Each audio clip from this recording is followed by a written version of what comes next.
welcome in. Whether you're prepping for a high-stakes meeting or trying to catch up on the shifting tides of national politics. Or maybe you're just driven by an intense curiosity about how the American government actually functions. Right, underneath all those daily headlines.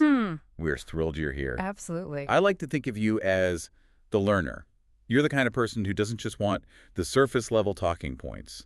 You want to know how the machine itself is actually built. The nuts and bolts. Exactly. And today, we're looking at the ultimate machine, the 119th United States Congress, specifically focusing our lens on the Senate. You know, it is remarkably easy to look at the Senate and just perceive this rigid, monolithic institution. I mean, we see a building made of white marble filled with people in dark suits speaking in this highly structured parliamentary language. Yielding time to the gentlewoman, all that. Right. But underneath that veneer of tradition, it's actually a profoundly human organization. It's driven by individual eccentricities, some really bizarre career paths, and hidden operational rules. And to guide us through that human element today, we are utilizing a remarkably comprehensive source. It's a Wikipedia article detailing the list of current United States senators. A fantastic breakdown. It really is. Now, our mission for this deep dive is not to simply read off a list of names and their respective political parties. No, you could easily just pull up that spreadsheet on your own time. Exactly. Our objective is to look past the partisan noise. We're going to extract the most fascinating nuggets about who these 100 people actually are. We'll explore their surprisingly diverse backgrounds and uncover the obscure mechanical rules of the institution they inhabit. But I think it is critical to establish a strict ground rule for our discussion right at the top. Good point. This deep dive is completely impartial. We are not taking any political sides, nor are we endorsing any legislative platforms or ideologies today. Right, we're acting entirely as your objective guides to the factual, biographical, and structural data presented in our source material. The goal here is synthesis, not persuasion. Okay, let's unpack this, starting with the balance of power and the literal math of the chamber. Looking at the composition for the 119th Congress, as of early 2025, we are staring at a remarkably tight split. 53 Republicans, 45 Democrats, and 2 independents. And in a legislative body where a single defection can completely alter the trajectory of the country's economic or social laws, that specific 53-45-2 breakdown dictates every single strategic decision made in Washington. It's all about the margins. The margins are razor thin, which amplifies the leverage of every individual member. Those 2 independents are what always catch my attention, really, because they represent the ultimate caveat to the two-party system. They do. According to our source, those 2 independent senators are Angus King from Maine and Bernie Sanders from Vermont. They don't have an R or a D next to their names on the ballot, but from a purely logistical standpoint, they seem absolutely crucial to how the chamber functions on a daily basis. Oh, absolutely. It feels like they're holding a unique kind of structural leverage. What's fascinating here is how the Senate's internal plumbing actually handles political independence. Because the Senate is inherently built on a binary system. Right. The committees require majorities and minorities. The leadership structures are entirely based on which bloc has the most personnel. You can't just be a free agent. Exactly. An independent cannot just float in the ideological center of the room. They have to align with someone to participate in the legislative process. Both King and Sanders officially, as the Senate terms it, caucus with the Democratic Party. Which means they are essentially pooling their numbers together to survive the parliamentary math. Precisely. It isn't just about shared values, it's a pragmatic necessity. Without caucusing with a major party, an independent would be structurally locked out of gaining any committee seats or having a say in the daily operational power of the floor. They would be legislative islands. By caucusing with the Democrats, King and Sanders are counted alongside them for the purposes of calculating those vital committee ratios and determining seating arrangements. It is a necessary compromise between a senator's individual political brand and the rigid institutional mechanics of the chamber. The binary system demands conformity to function. It really does. So, moving from the math of the chamber to the logistics of running it, the leadership structure presents an interesting tension between constitutional duty and practical, everyday power. The formal versus the practical. Right. At the very top of the formal hierarchy, we have the President of the Senate. Under the Constitution, that role is filled by the Vice President of the United States, which right now is J.D. Vance. And our source highlights an important technical reality about his role. Even though J.D. Vance is a Republican from Ohio, Serving as vice president means he does not actually represent a state in the Senate. He's not a senator himself. No, which severely limits his everyday influence on the floor. His main constitutional authority in the chamber is simply casting tie-breaking votes when the floor is divided 50-50. He isn't drafting the legislation or leading the debates, Right. but just below him in the constitutional hierarchy is a completely different kind of role. The president pro tempore. That seat is currently held by Chuck Grassley, a Republican from Iowa. And the way he got that title has nothing to do with the competitive internal election. Not at all. The president pro tempore position is largely dictated by tradition. Chuck Grassley holds that title because he is the longest-serving member, often referred to as the dean of his party, which happens to be the majority party. Just a matter of tenure. Exactly. He has held the status of party dean since January 3, 2019. It is a role entirely steeped in the Senate's institutional reverence for seniority. Yet neither the vice president nor the president pro tempore are the figures actually running the day-to-day legislative agenda. No, they hold the ceremonial gavels. But the operational power, the ability to decide what bills actually see the light of day and when the votes happen, that rests firmly with the party leaders. In the 119th Congress, the Senate Majority Leader is Republican John Thune of South Dakota, and the Senate Minority Leader is Democrat Chuck Schumer of New York. They are the tactical commanders of the floor. Thune and Schumer are the ones negotiating the calendar, managing the political fallout of votes, and keeping their respective caucuses unified. Doing the heavy lifting. Right. The Constitution established the ceremonial roles, but modern partisan politics necessitated the creation of the majority and minority leaders to actually navigate the legislative traffic. Here's where it gets really interesting. Schumer and Thune might be the tacticians, but they are maneuvering a remarkably eccentric chess set. Oh, eccentric is a great word for it. Once you get past the leadership and look at the individual biographies, the resumes of these 100 people, you quickly realize it is not just a room full of career lawyers. Definitely not. The source breaks down the wildly diverse previous jobs held by current senators, and it completely shatters the stereotype of the politician who has only ever worked in a state house or a white shoe law firm. We often assume a homogeneous background of legal and political science degrees, but the reality is much more textured. And that occupational diversity fundamentally alters the DNA of the committees they serve on. Let's pull out some specific examples, starting with the sheer technical expertise of someone like Mark Kelly from Arizona. The astronaut. The astronaut. Before he was a Democratic senator, he was a U.S. Navy officer. He graduated from the United States Merchant Marine Academy, earned a master's degree from the Naval Postgraduate School, and served as a NASA astronaut. It's just wild. That is a staggering resume for someone now debating transportation budgets. Having an astronaut in the chamber changes the baseline of the conversation, particularly in subcommittees dealing with aerospace engineering, defense procurement, or scientific research. He isn't relying solely on staff briefings to understand orbital mechanics or the physical toll of spaceflight. He's actually lived it. Exactly. That hands-on experience provides a distinct analytical edge when questioning agency directors. We also see a surprising representation from the world of athletics and physical competition. This is one of my favorite parts. Tommy Tuberville, a Republican from Alabama, was a highly visible college football coach before entering politics. A huge high-pressure job. Right. But the physical background that really jumps off the page belongs to Mark Wayne Mullen, a Republican from Oklahoma. His resume lifts him as a businessman, a radio host, and a mixed martial artist.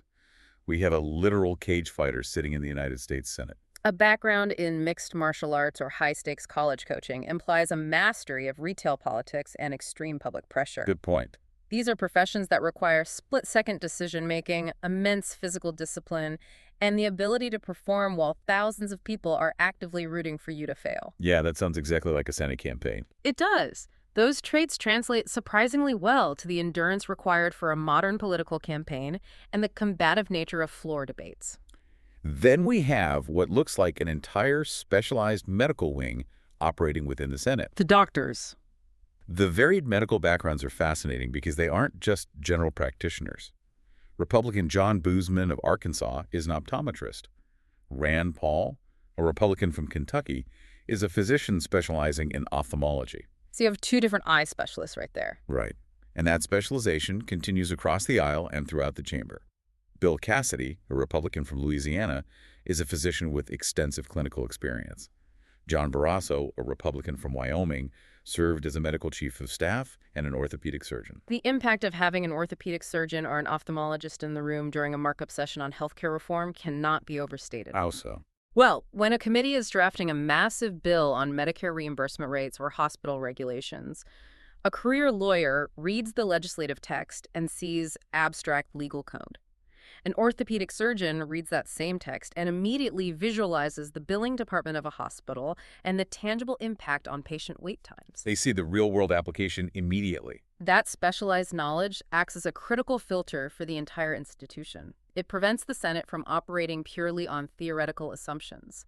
And we see that same dynamic playing out with the technological and educational sectors represented in the chamber.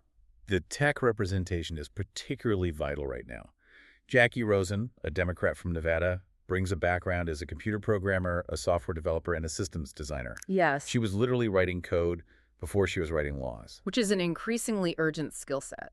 The Senate is currently grappling with incredibly complex legislation regarding data privacy, artificial intelligence regulation, and international cybersecurity. They need people who actually understand how the internet works. Exactly. Having a member who fundamentally understands the architecture of a database or the mechanics of an algorithm allows the Senate to ask vastly more sophisticated questions of tech CEOs during oversight hearings. Looking at the education and community leadership sectors, the resumes are equally grounded in real-world challenges. John Fetterman, a Democrat from Pennsylvania, previously worked as a youth program director and a GED teacher, dealing directly with localized educational barriers. Very hands-on community work. And Raphael Warnock, a Democrat from Georgia, has his occupation listed simply as pastor. He holds multiple degrees, including a PhD from Union Theological Seminary, bringing a deeply philosophical and community-oriented perspective to the floor. We also have to acknowledge the heavy presence of the business titans. Managing a large-scale enterprise brings its own set of legislative biases and insights. Like who? Jim Justice, a newly seated Republican from West Virginia, is the owner of the Greenbrier, a massive luxury resort. Running a hospitality empire of that scale involves navigating complex labor management, vast supply chains, and large-scale local economics. You also have Pete Ricketts, a Republican from Nebraska who built an extensive career as a business executive before his time as governor and senator. The diversity we are seeing isn't just professional, though.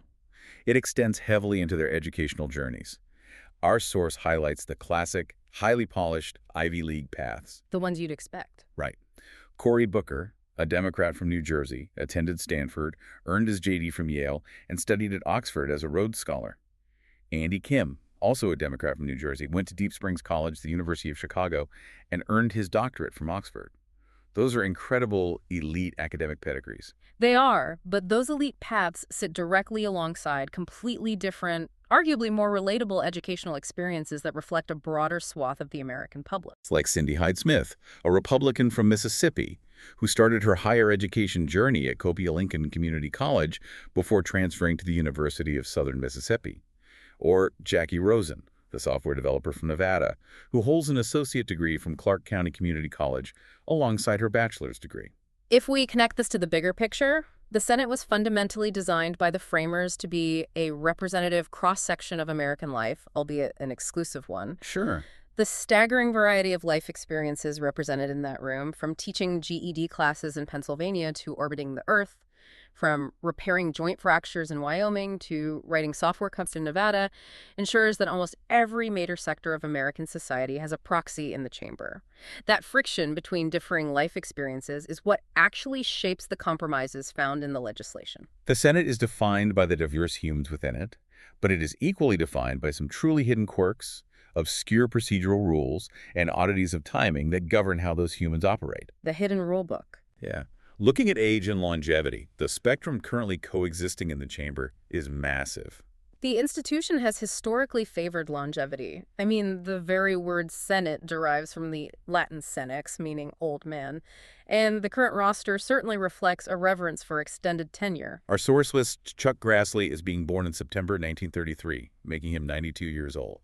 Bernie Sanders was born in 1941, making him 84. But sitting right alongside them, possessing the exact same floor voting power, are senators from an entirely different era. Half their age. Literally. John Ossoff, a Democrat from Georgia, was born in 1987, making him 39.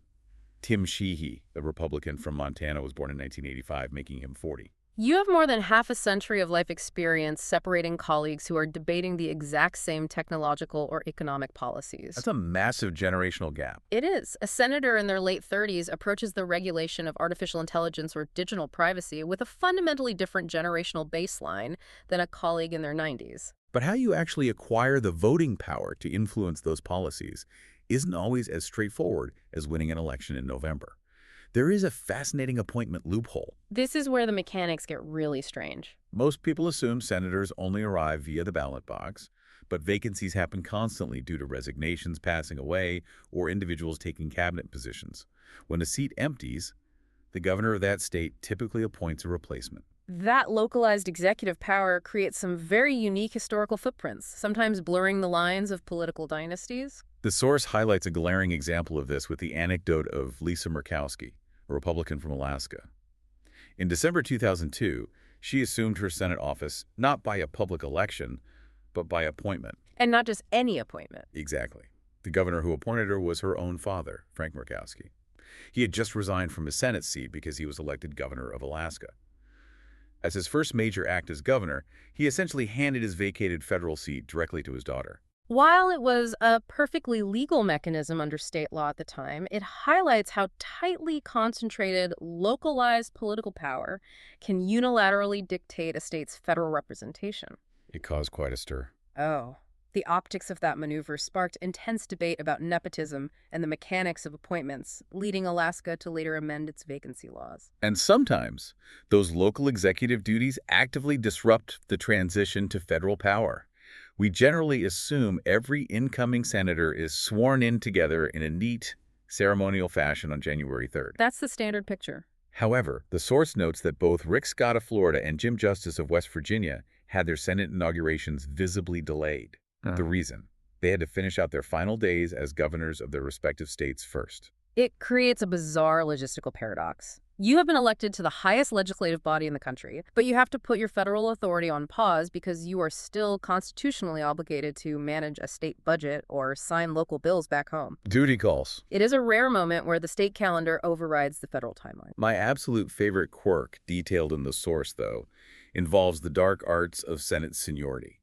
Specifically, a calculated plot by a senator named Phil Gramm that was ultimately thwarted by the chamber's institutional memory. The seniority maneuver of 2002 is a perfect case study in parliamentary gamesmanship. In the Senate, seniority is the ultimate currency. If multiple new senators are elected at the exact same time, their ranking within that incoming class is usually determined by tiebreakers like previous government service or the population size of their state. Right, they need an order. But Phil Gramm, a Republican from Texas, tried to engineer a shortcut for his successor, fellow Republican John Cornyn. Graham's term was officially expiring in early January 2003. Instead of finishing it out, he resigned a few weeks early, making his resignation effective on November 30, 2002. The strategic logic behind the early resignation was incredibly clever. By creating a vacancy a few weeks before the term naturally ended, the governor of Texas could officially appoint the newly elected John Cornyn to the seat for that brief lame duck period. The master plan was that Cornyn would technically begin his Senate service in late 2002, allowing him to jump ahead in seniority over all the other newly elected senators who wouldn't be officially sworn in until January 2003. It was a brilliant, highly technical loophole designed to give Texas an edge. Except the Senate saw it coming, and it didn't work. This raises an important question. Why did a perfectly legal appointment fail to secure that coveted seniority? Yeah, why didn't it work? As our source details, Cornyn did not gain that leap in ranking due to a highly specific Rules Committee policy dating back to 1980. The Senate, recognizing the potential for this exact type of lame duck gamesmanship, quietly closed the loophole decades earlier. They were ahead of the game. The 1980 rule essentially dictates that if a senator is appointed to fill a vacancy for a seat they have already been elected to for the upcoming term, their seniority is determined as if they had not been appointed at all. You cannot artificially skip the seniority line just because your predecessor left a few weeks early. The institution's protective instinct over its own hierarchy is relentless. But it makes you wonder why that line matters so fiercely. Why plot a resignation just to move up a few spots on a list? Because that list dictates the entire architecture of power within the chamber. Seniority determines who gets to chair the most powerful committees. For example, Susan Collins chairs Appropriations and Mike Crapo chairs Finance. Those are huge roles. Massive. Those committee chairs dictate the flow of trillions of dollars and the entirety of the United States tax code. Beyond the macro level, seniority also dictates the granular personal perks of the job, right down to the literal wooden desks senators are allowed to claim on the floor. Wait, the actual desks? The physical desks. The closer you are to the front, or the more historically significant the desk, the higher your seniority must be. It is a physical manifestation of power that cannot be bought or campaigned for. It must be accrued through time. So what does this all mean? When you are skimming the evening news or reading a chaotic political headline, it is incredibly easy to view the United States Senate as a rigid, monolithic machine of red and blue voting blocks moving in lockstep. Very easy. But by digging deeply into the biographical sources and the hidden rules today, we see it is actually a deeply human, eccentric collection of 100 distinct individuals. It is a vibrant collision of life experiences operating within a framework of incredibly strict, centuries-old traditions. You have former astronauts, college football coaches, cage fighters, software engineers, and orthopedic surgeons, ranging in age from their late 30s to their early 90s. They are all bound together by complex parliamentary math, pragmatic caucusing, and strategic, behind-the-scenes maneuvering over something as grand as federal law and as simple as a wooden desk. The institution forces all of that individual diversity to bend to its collective rules. I want to leave you with one final provocative thought, drawn from the very bottom of our source material. It is a section detailing the official order of precedence in the United States. This is a fascinating list. This is the formal, ceremonial ranking of government officials for state dinners and diplomatic protocols. You might assume a United States senator sits near the very peak of that list, but an individual senator ranks surprisingly low. According to the official protocol, an individual senator ranks below the president, the vice president, the governor of the state they are currently in, the House Speaker, the Chief Justice, all former presidents, all former vice presidents, United States ambassadors, the Secretary of State, Associate Justices, and all current members of the cabinet. That is a long list of people ahead of them. The Senate President pro tempore Chuck Grassley sits much higher on that list, far above the individual senators. But a rank-and-file senator is pushed surprisingly far down the diplomatic line. Further than you'd think. So here is something for you to mull over or explore on your own.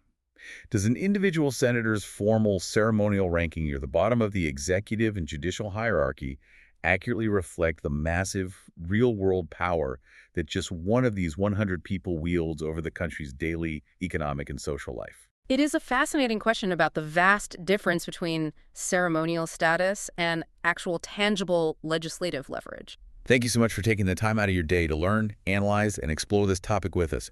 Keep questioning the headlines, keep digging into the mechanics of how things work, and we will catch you on the next deep dive.